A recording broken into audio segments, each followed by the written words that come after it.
কুর্মী সমাজের 50টি পরিবার যোগ দিল তৃণমূলে।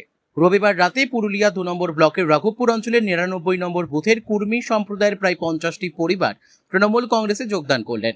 পুরুলিয়া ভাটবাজ নির্বাচনী কার্যালয়ে পুরুলিয়া বিধানসভা তৃণমূল প্রার্থী সুজয় বন্দ্যোপাধ্যায়ের হাত ধরে তারা দলে সামিল হন। যোগদানকারী সদস্যদের দাবি, দীর্ঘদিন ধরে জাতিসত্তার লড়াই চালিয়ে আসছিল আদিবাসী কর্মী সমাজ। সাম্প্রতিক রাজনৈতিক অস্থিরতার প্রেক্ষিতে তারা তৃণমূলে যোগ দেওয়ার সিদ্ধান্ত নিয়েছেন।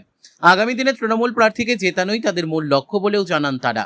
এদিন তৃণমূল প্রার্থী সুজয় বন্দ্যোপাধ্যায় বলেন, কর্মী সমাজের দাবি দেওয়ার পাশে তিনি রয়েছেন। নির্বাচনে জিতে বিধায়ক হলে তাদের অধিকার আদায়ের জন্য লড়াই করবেন বলে আশ্বাস দেন।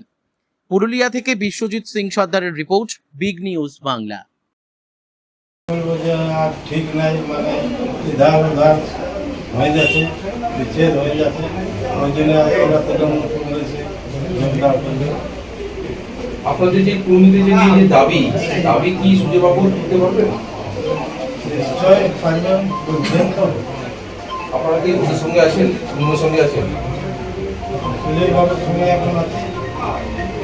কি বলবেন, কি কারণে এই যোগদান? আপনারা আজকে কর্মী সমাজ ছেড়ে তৃণমূলের কাছে যোগ দিলেন? এই যে অজিতবাবু উনি ওনার ছেলেদের চালালো, আমরা পুরো বিশ্বাস ছিল, বিশ্বাসটা আমার ওর কাছ থেকে যার কারণে আমরা ওইটা সাইডে আমরা এই দলে যোগদান করি। আপনারা এখন কি চাইছেন? এখন চাইছি সুজয়বাবু যদি জিতে যায় তাহলে আমরা সুজয়বাবুর কাছ থেকে চাইবো আমরা যেন আমাদের দাবিটা পূরণ। ধরো আপনি তো আপনাদের এগেনস্টেই কিন্তু এই কর্মী সমাজ দাঁড়িয়েছিল একটা সময়, গত পঞ্চায়েত সভা দেখেছিল। এখন কি বলবেন এই যে কর্মীরা আপনার সঙ্গে হয়ে আজকে এই তৃণমূল যোগ? শুনুন, তো বিভিন্নভাবে বিভিন্ন ভাষা দিয়ে ওদেরকে আমাদের মানুষ, আমি একজন মাত্র কর্মীর মধ্যেই পড়ি। বিভিন্নভাবে মানুষকে ওরা বিভিন্নভাবে আশাহত, মানে নিজেদের বক্তব্য রাখিয়ে কর্মীটাকে একটা দূরে সরাবার চেষ্টা করেছে, যে আমরা নিজেদের অধিকার নিজেরা ছিনতাই করে নিজেরা ছিনিয়ে দেবো। এইভাবে মানুষকে একটু দূরে নিয়ে গেছে। মানুষ বুঝতে পারি যে আমাদের অধিকারটা, আমাদের যে সরকার, সেই সরকারে আমরা যদি যতক্ষণ সরকারের প্রতি যারা আমাদের আছে, সরকারের প্রশাসক, তাদের কাছে আমরা অনুগত অনুসরিত না হয়, ততক্ষণ আমরা তো আমাদের অধিকার ফিরে পাবো না। তাই আমরা আমাদের সমাজ ব্যবস্থাটা চিন্তা ভাবনা করছি, যেখানে সরকারটা আছে, যার নেতৃত্বে আমরা সরকারকে গড়তে পারবো, যিনি তার আমাদের আছেন মাথার উপরে। আমরা সুজয়বাবুকে এখানে পেয়েছি, জানি আমাদের সুজয়বাবু আজকের নয়, প্রথম থেকেই কর্মীদের আন্দোলনের সাথে অঙ্গাঙ্গিভাবে যুক্ত। কিন্তু উনি ব্যানার্জি হল, উনি এখন অন্যভাবে কথা বলছি, কিন্তু যে কোনোভাবে কর্মীদের আন্দোলনে উনি আমাদের সব রকম সহযোগিতা করছে। তাই আমাদের প্রতি উনার প্রতি বিশ্বাস আছে যে আমাদের সমাজ ব্যবস্থা যদি উনি জিতে যায় বিধানসভাতে, উনি আমাদের হয়ে লড়াই করবে, এটা আমাদের বিশ্বাস আছে।